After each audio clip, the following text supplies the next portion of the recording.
Welcome to the YouTube channel of Snehlata Srivastav, XSG, Lok Sabha. In this video, in continuation of my previous video, I am going to tell you about the functions of the Secretary General, which are broadly classified into two categories. One is parliamentary and second is administrative. The Secretary General has to be present in the chamber during the sittings of the Lok Sabha. He or she occupies a seat just below the desk of the speaker in the well of the chamber and is constantly available for consultation. In the course of the discussion, the speaker on many occasions has to take a decision and give his ruling in cases involving interpretation of the rules or precedent, and the advice offered and the opinions expressed by the Secretary General in that behalf are of considerable importance. When some doubt has to be resolved or a rule has to be interpreted, the Secretary General, with the experience and knowledge of parliamentary precedents, etc., is able to suggest to the Speaker the most appropriate solution. In fact, the Secretary General has to anticipate as to what is going to happen during the day, and for that he or she must be ready with a solution, and he or she has to be prompt with the solution because there is no time to consult anybody. The Secretary General must therefore possess certain basic qualification. The first qualification in his or her capacity to give advice in the light of a constantly changing situation. Even when a matter is under discussion in the House, new facts emerge, new information comes forth. His or her second qualification is the capacity to apply rules to the ever-changing phenomena. Parliamentary procedures goes on changing imperceptibly from day to day, and the Secretary General contribution to the building up of this procedure is significant.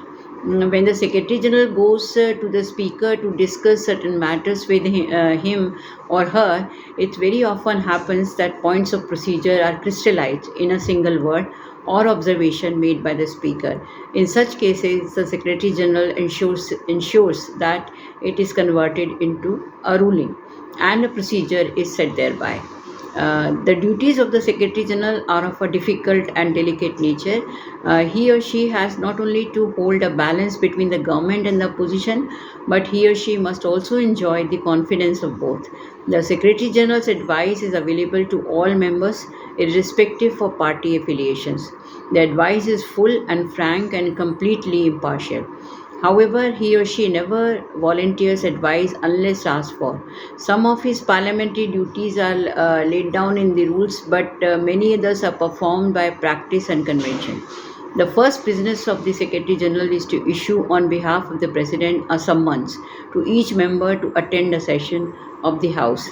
The Secretary General keeps a roll of members of the House which must be signed in his or her presence by every newly elected member before taking his seat. The Secretary General sends to every member notice of the date for the election of the Speaker and the Deputy Speaker. The date in the former case is fixed by the President and in the latter by the Speaker. He receives notices in writing. He or she receives notices in writing which any member may give proposing other name for these offices. The Secretary General is responsible for arrangement of government business in such order as the Speaker may, after consultation with the Leader of the House or the Minister of Parliamentary Affairs, determine, and for the preparation of a list of business for the House for each day of the session. Every notice required by the rules has to be given by members to the Secretary General. Notice of questions, motions, resolutions, questions of privilege, adjournment motions, matters of urgent public importance for short duration, etc.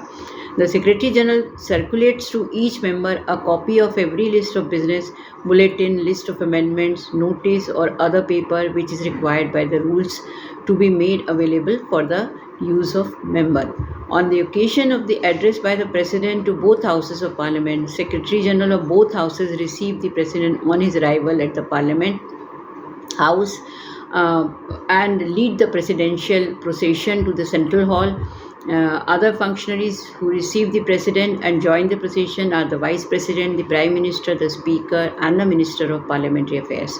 After the conclusion of the address by the president to joint sitting of the two houses, when the Lok Sabha meets half an hour later in its chamber, the Secretary General lays on the table a copy each of the Hindi and English version of the address, duly authenticated by the president.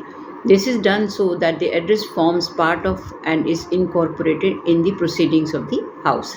The Secretary General receives petitions, documents, and papers addressed to or intended for the House and report to the House any such petition received by him or her. He or she issues passes for admission of visitors to the galleries. He or she causes to be prepared minutes, summaries, and verbatim record of the proceedings of the House of each of its sitting, and to have them printed, as well as every report of a select committee. He or she has the custody of all records, documents, and papers of the House or any of its committees or the Secretariat, and does not permit any such paper to be taken out from the Parliament House without the permission of the Speaker.